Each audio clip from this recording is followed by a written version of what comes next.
নমস্কার দাদা। নমস্কার। গুন্ডা দমন বিলকে চ্যালেঞ্জ করে দায়ের হওয়া মামলা আপাতত খারিজ করে দিল কলকাতা একদম হাইকোর্ট। একদম কি বলবেন? দেখুন, এখানে বলার মতন কিছুই নেই। হাইকোর্ট তার পর্যবেক্ষণ রেখেছে। একজন আইনজীবী হিসাবে আমি মনে করি সেটা সঠিক কথাই বলেছে। একটা আইন তখন তার ভাইরাস চ্যালেঞ্জ হতে পারে যখন সেটা পরিপূর্ণভাবে আইন হয়ে যায়।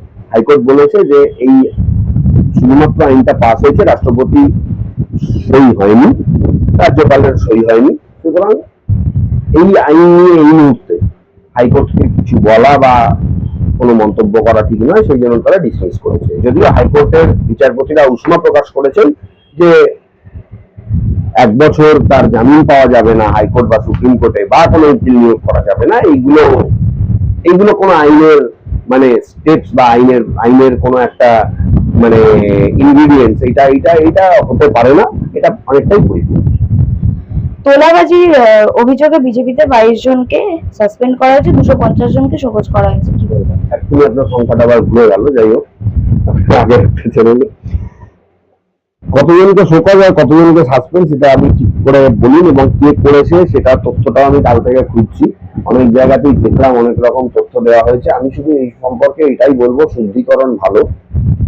কারণ তোলাবাজি বন্ধ না করতে পারলে দেশে কিন্তু মানে রাজ্যে যে শিল্পটা নষ্ট হয়ে গেছিল সেই শিল্পটা ফিরে আসবে না। এক, দ্বিতীয় হচ্ছে যে আর একটা জিনিস আপনাকে মাথায় রাখতে হবে যে এই রাজ্যে আমাদের এই মুহূর্তে কেন অন্যান্য জায়গার ব্যবসায়ীরা পশ্চিমবঙ্গের বিনিয়োগ থেকে সরে যাচ্ছে, তার একটা কারণ হচ্ছে গুন্ডাবাজি, তোলাবাজি এবং জোর করে ইউনিয়নবাজি। এইগুলো বন্ধ করা ভীষণভাবে দরকার। আর একটা অদ্ভুত সমীকরণ বা সমাপতন দেখেছিলাম, আপনি দেখবেন। বিজেপি বলেছিল, রাজ্য সভাপতি বলেছিলেন শ্রমিক ভট্টাচার্য, যে আমাদের কোনো ইউনিয়ন থাকবে না, আমাদের কোনো বাস ইউনিয়ন, অটো ইউনিয়ন থাকবে না। কিন্তু আমাদের, আমি যেখানে থাকি বা আপনি যেখানে থাকেন, বা আমি কলকাতার মধ্যেই বলছি বা রাজ্যের বিভিন্ন জায়গায়, অলরেডি সেখানে নীল সাদা রং যে ইউনিয়নের যে ঘর বা ইউনিয়নের যে যেখানে পতাকা টতাকা তোলা হয়, নীল সাদা রং সরে গিয়ে অলরেডি সেখানে গেরুয়া রং চলে এসেছে। এবং ইউনিয়ন কিছু কিছু জায়গায় লিখেও দেওয়া হয়েছে। তো এইগুলো কার মদতে হয়েছে, না রাতারাতি তৃণমূলীরা বিজেপিতে জয়েন করেছে, আমার কোনো আইডিয়া নেই, আমি জানি না। এবং আগে যে গানগুলো বাজতো, হ্যাঁ, যে বাংলা মায়ের আমি এই চাই ওই চাই হ্যান ত্যান, বা মমতা বন্দ্যোপাধ্যায়ের যে কবিতাগুলো বিভিন্ন জায়গায় শোনা যেত, সেগুলো বন্ধ হয়ে গেছে। রাতারাতি এখন দেশাত্মবোধক গান সেখানে চলছে। আর তৃণমূলের যে পতাকা লাগানো থাকতো বাসের গুমটিতে, অটোর ইউনিয়নের অফিসে, ভ্যান চালকদের ইউনিয়নের অফিসে, সেখানে রং বদলে গেছে, পতাকাও বদলে গেছে। এইগুলো আছে, আমি এটা শেষ করে নিই। এগুলো আছে, এবং আপনি যেটা বলছেন যে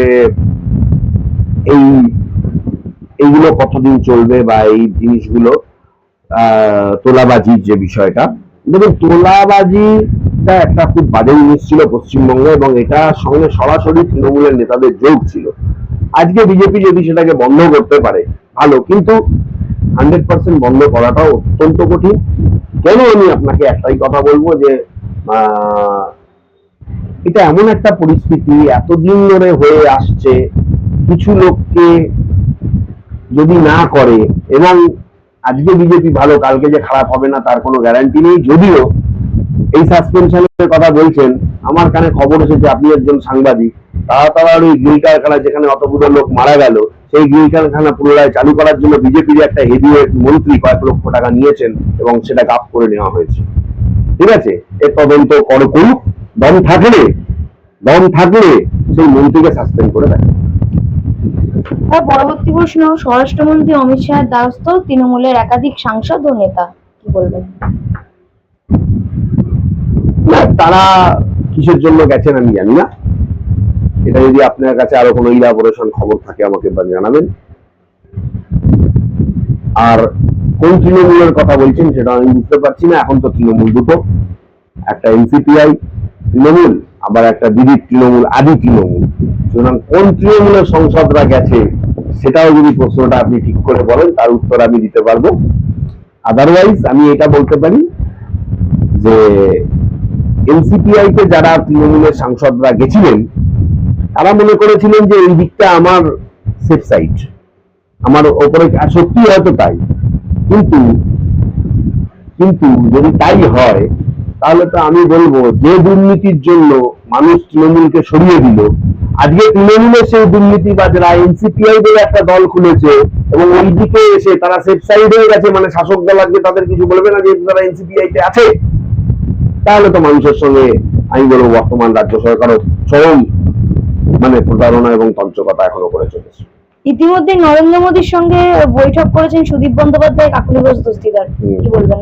সে করতেই পারে, দেশের প্রধানমন্ত্রী, তারাও দেশের যেটা সাংসদ, সাংসদ বলবো না, হ্যাঁ সাংসদ ঠিক নন, তারা বিধানসভার সাংসদ আর কি রাজ্যের, তো হয়তো তাদেরকে সরাসরি দলে নেওয়ার জন্য প্রধানমন্ত্রীকে তারা প্রস্তাবও দিতে পারে, কারণ তৃণমূলের তো সব বড় বড় ক্রিমিনাল এবং তাদের সব বড় বড় মাথা ছিল এবং তাদের হাতে পায়ে ধরতে 3 মিনিট সময় লাগে না। সুতরাং হয়তো বাঁচার জন্য বিজেপিতে ঢুকে কোনো রকমের নিজের অস্তিত্ব টিকিয়ে রাখার জন্য হয়তো প্রধানমন্ত্রী পা ধরার জন্য গেছিল, এছাড়া আর বলার কিছু নেই। মহুয়া মৈত্রকে আক্রমণ করে সুপ্রিম কোর্ট জানিয়েছে স্বাধীনতা সংগ্রামীরা গুলি খেয়েছেন অথচ সংসদে ডিমকে ভয় পাচ্ছেন, কি বলবেন? এটা কে বলেছে? মহুয়া মৈত্রকে আক্রমণ করেছে সুপ্রিম কোর্ট। সুপ্রিম কোর্ট কোন বিচারপতি বলেছেন এটা আপনি আমাকে উত্তর নিয়ে আসবেন মহুয়া মৈত্রকে, কারণ এই ডিম ছোড়ার বিষয়ে কিন্তু হাইকোর্টও খুব একটা ভালো মন্তব্য করেনি। সুপ্রিম কোর্ট যদি কেউ মন্তব্য করে থাকেন সেটা আমাকে না দেখে এটা কথা বলা উচিত না, আমি একজন আইনজীবী। তবে এইটুকু আমি বলতে পারি যে তৃণমূলের যা ক্যারেক্টার তৃণমূল 15 বছর দেখিয়েছে, এখন তৃণমূল হেরে গেছে, এখন ডিম তো খেতেই হবে। আর অভিষেক বন্দ্যোপাধ্যায়কে আমি দেখলাম যে ডিমও ছুঁড়েছে, জুতো চটিও ছুঁড়েছে, দিদিকে এখানে চোর বলেছে। সুতরাং এখন এগুলো ওদের প্রাপ্য ভালোভাবে তাদের মানুষ বুঝিয়ে দেবে। শুধু তাই নয়, এখানে ডিম ছোড়ার প্রসঙ্গে একটা কথায় আসি, কিছু মনে করবেন না, যেহেতু আমি নিরপেক্ষ, আমি সেই কথাটা বলে দিচ্ছি আপনাকে, যেহেতু আপনি ডিম ছোড়ার প্রসঙ্গ নিয়ে এলেন। 3 দিন আগে একজন বিজেপির বিধায়ক কিন্তু আরেকজন বিধায়ককে ডিম ছুঁড়েছে, এবং বিধায়ক না, মানে এলাকার একজন মন্ডল সভাপতি এরকম করার, সেটা বিজেপির লোক, এবং জনগণের কাছেও সে ডিম পেয়েছে এবং হচ্ছে এর কাছেও খেয়েছে। কেন কি? সে কোনো একটা জায়গায় কোনো কাজ করেনি এবং সেও জনগণকে এরকম ভাবে ফাঁকি দিয়েছে। আমি জানি না সাসপেনশন তাকেও করা হয়েছে কিনা। সুতরাং ডিমটা এখন একটা খুব কমন ফ্যাক্টর হয়ে গেছে পশ্চিমবঙ্গে। কুণাল ঘোষও ডিম খেয়েছে, বড় একটা জোকার সে। সুতরাং ডিম খাওয়া থেকে যদি বাঁচতে আপনি পারেন তাহলে আপনাকে ভালো কাজ করতে হবে, তাহলে জনগণ কিন্তু ডিমটি নিয়ে একদম রেডি হয়ে বসে আছে। লাউড স্পিকার বিতর্কে উত্তপ্ত বঙ্গ রাজনীতি, মসজিদে লাউড স্পিকার যেটা বলা হচ্ছে মসজিদ থেকে খুলে নেওয়া হবে, এটার কিন্তু কোনো আইন নেই। আইন যেটা রয়েছে যে সাউন্ড যে ডেসিমেল আমাদের, আপনি ধরুন পলিউশন একটা violation of sound pollution act একটা আছে, ভায়োলেশন অফ সাউন্ড পলিউশন, সেখানে একটা ডেসিমেলের মাত্রা বেঁধে দেওয়া রয়েছে। 65 ডেসিমেল বা তার বেশি হলে সেই সাউন্ডটা আপনার অ্যাকসেপ্টেবল নয়, যার জন্য ওইটার জন্য ওই যে আপনার বলতে পারা যায় যে হাইকোর্ট রায় দিয়েছিল যে চকলেট বোম টোম এগুলো ফাটানো যাবে না কালী পুজো বা দেওয়ালি বা হচ্ছে যে মহরম এইসবের সময়, উৎসবগুলোর সময়। তো সেইটাকে মাথায় রেখে করতে হবে। কিন্তু কে লাউড স্পিকার চালাবে, কে টেপ চালাবে? দেখুন, ধর্মনিরপেক্ষ দেশ, প্রতিটা জাতির মানুষজন তাদের নিজ নিজ ধর্ম পালন করবে, এখানে কারোর অধিকার নেই যে মানে তোমার ধর্ম পালনে বাধা দেওয়ার। কিন্তু এটাও ঠিক নয়, এটা যে তুমি তোমার ধর্ম করো, তোমার মসজিদ আছে মসজিদের মধ্যে করো, মসজিদের বাইরে লাউড স্পিকার চালিয়ে সারা রাজ্যের লোককে তাদের ঘুম এইটা মানে হ্যাঁ, আপনি সোনু নিগম এটা নিয়ে আপত্তি করেছিল, মামলা টামলা হয়েছিল, আপনি জানেন, বহু পুরনো একটা ইস্যু।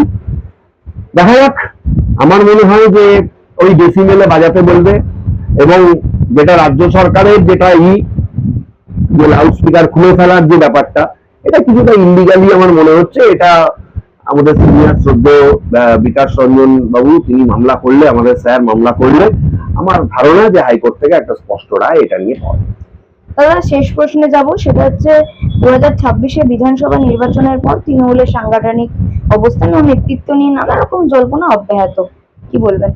হ্যাঁ দেখুন, এটা তো আপনি যেটা বলছেন এটা তো হওয়াই স্বাভাবিক। একটা দল হেরে গেলে এখন দিদির সঙ্গেই কেউ নেই। আগে দিদি বলতে লোকে অজ্ঞান ছিল, এখন ভালো তৃণমূল খারাপ তৃণমূল, টাকা কে নেবে তাই নিয়ে হাইকোর্টে মামলা, টাকা ফ্রিজ হয়ে থাকলো, তারপরে আবার মামলা করে সেই টাকা খোলানো হয়েছে। এখন এনসিপিআই ঋতব্রতর আন্ডারে চলছে। ঋতব্রতকে একটা কেসে ফেসে যাওয়া, মানে একটা সিপিএম থেকে বহিষ্কৃত একজন সাংসদ, সে এখন তৃণমূলে এসে জিতেছে। এখন তৃণমূলের আর তারপরে তৃণমূলের যারা যারা মানে সে পঞ্চায়েত প্রধান থেকে শুরু করে বিধায়ক, ঠিক আছে, তাদের এখনো ডিম ছোড়া এপিসোড এখনো চলছে। অভিষেক মিল খাচ্ছে। হ্যাঁ, অভিষেকের মতন একটা বড় নেতা, মানে সে হচ্ছে দিদির পরেই যার মুখ্যমন্ত্রী হওয়ার কথা ছিল, মোটামুটি সিট কনফার্ম ছিল, তার বাড়িতে এখন একদিন ছাড়া ছাড়া ইডি সিবিআই রেড করছে। তার শান্তিনিকেতন বাড়ি আজ নয় কাল ভেঙে দেওয়া হবে, ঠিক আছে।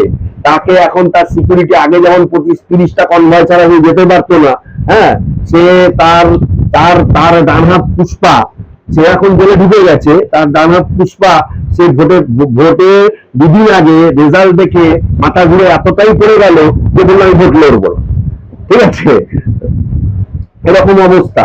এবং শুনছি কালকে একটা খবর আমি দেখলাম একটা সংবাদ মাধ্যমে, তারা বলছে যে তৃণমূলের প্রচার করার কোনো লোক উপনির্বাচনে নন্দীগ্রাম বা বহরমপুরে খুঁজে পাওয়া যাচ্ছে না।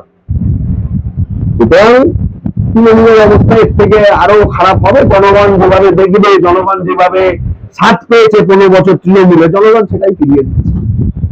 ধন্যবাদ দাদা, নমস্কার।